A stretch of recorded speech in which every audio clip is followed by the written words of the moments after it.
अल्लाह फरमाते मेरे बंदो, तुम ज़ाहिरी असबाब के तौर पर कितनी भी दुनिया जमा कर लोगे, कितने भी बंगले बना लोगे, कितनी भी दुकानें बना लोगे, तुम्हारे पास कितनी भी प्रॉपर्टी होगी, तुम्हारे पास कितना भी माल होगा, तुम इस बात को सोचकर बड़े खुश होते होंगे अल्लाह ने मुझे अच्छा बिजनेस दिया है, इसलिए अल्लाह मुझसे खुश हो चुका है, अल्लाह ने मुझे बड़ी बड़ी गाड़ियाँ दे दी है, बड़े बड़े बंगले दे दिए हैं, इसलिए अल्लाह मुझसे खुश हो चुका है।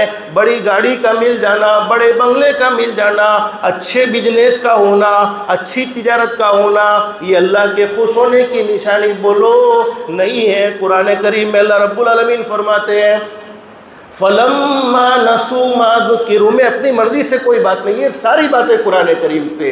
फलम्मा नसू मा ज़ुकिरू बिही फतहना अबवाब कुल्लि शै हत्ता इज़ा फरिहू बिमा ऊतू वख़ज़नाहुम बग़ततन फ़इज़ा हुम मुबलिसून। मैंने शुरू में आपको बतलाया कि अब कुरान करीम की तिलावत करेंगे तो इंशाल्लाह तर्जमे के साथ करेंगे, तर्जमे के साथ करेंगे तो अल्लाह पाक दिल को नरम फरमा देगा, दिल में मोहब्बतें डाल देगा, नफ़रतें दिलों से ख़त्म हो जाएगी। आज हमारे दिल गंदे क्यों हो चुके हैं, आज हमारे दिल सख्त क्यों हो चुके हैं, आज हमारी ज़ुबान पर लोगों की बुराइयाँ क्यों हैं, आज हमारे दिलों में दुश्मनियाँ क्यों भरी हुई है?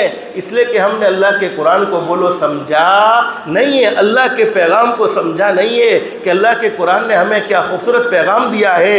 ये कुरान करीम के 7वें पारे में ये मज़मून बयान किया फलम्मा नसू मा ज़ुकिरू बी।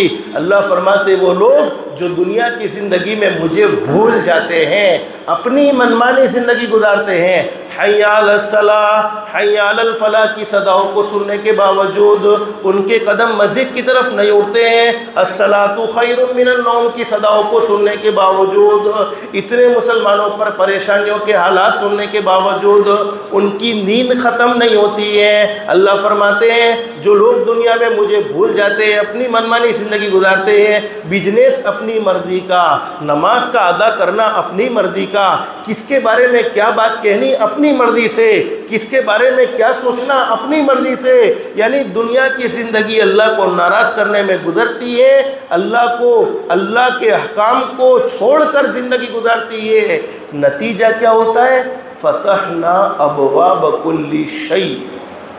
उलमा जानते हैं लफ्ज़ी तर्जमा, हम उनके लिए हर चीज़ के दरवाजे खोल देते हैं, हर चीज़ के दरवाजे खुल जाते हैं, फिर रोज़ी भी बढ़ने लगती है, बज़ाहिर लोग उसकी इज़्ज़त भी करने लगते हैं, उसको इकराम भी देने लगते हैं, अगरचे उसकी औलाद अल्लाह की नाफरमान होती है, लेकिन बज़ाहिर चूँकि दुनिया मैंने शुरू में आपको बताया आजमाइश की जगह है, ज़ाहिर में उसकी इज़्ज़त करने लगती है, अंदर से उसकी दुश्मन होती है, चूँकि वो अल्लाह का दुश्मन है। जो अल्लाह का दुश्मन हो जाता है उसके मातहत बोलो उसके हमदर्द हो सकते, बोलो नहीं है। अल्लाह का दोस्त है उसका मातहत उसका दोस्त है, और जो अल्लाह का दुश्मन है चाहे उसकी औलाद ही क्यों ना हो वो उसकी हमदर्द हो सकती, बोलो नहीं है। फतहना अबवाब कुल्ली शै, अल्लाह हर चीज़ के दरवाजे खोलते हैं, यहाँ तक कि हत्ता इज़ा फरीहू, वो खुश होने लगता है।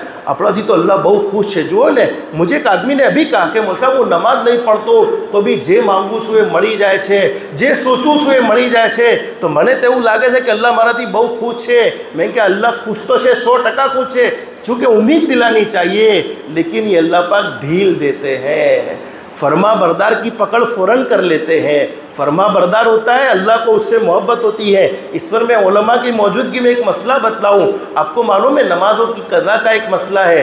जब नमाज़ें हम कज़ा करते हैं तो उलमा ने क्या लिखा है कि जिसके ऊपर 6 नमाज के अंदर की कज़ा है तो वो क्या करेगा, मिसाल के तौर पर उसकी असर की नमाज कज़ा हो गई है, मगरिब की नमाज कज़ा हो गई, ईशा की नमाज, तब वो सारी नमाज़ें 6 नमाज के अंदर है, अब उसको फ़जर पढ़नी है तो सारी नमाज़ें कज़ा कर लेगा, फिर फ़जर पढ़ेगा। लेकिन जब 6 नमाज से प्लस गई है तो क्या होता है, उसके लिए बोलो तरतीब ज़रूरी होती नहीं है, वो साहिब तरतीब नहीं होता। तो पहले के लिए क्यों तरतीब ज़रूरी थी?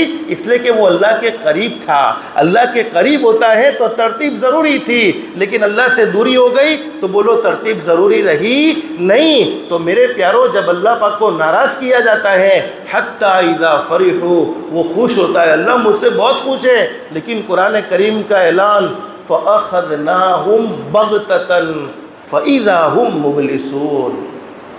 फिर हम उसकी अचानक पकड़ करते हैं, और अचानक ऐसी पकड़ करते हैं कि वो सोचता रह जाता है। ये कुरान करीम पढ़ कर देखो, अरे फलाना है हमारा ऊपर, कहीं ये जादू तो नहीं करावी दीदू, कहीं जिन्नात ने प्रॉब्लम तो नहीं करावी दीदी। अल्लाह कुरान करीम में कहता है फ़अख़ज़नाहुम बग़ततन, हम अचानक की उसकी पकड़ करते हैं। और जब हम पकड़ करते हैं तो बोलो कोई छोड़ा सकता नहीं है। इसलिए मेरे प्यारो, अल्लाह से माफ़ी मांगने का एहतिमाम करो।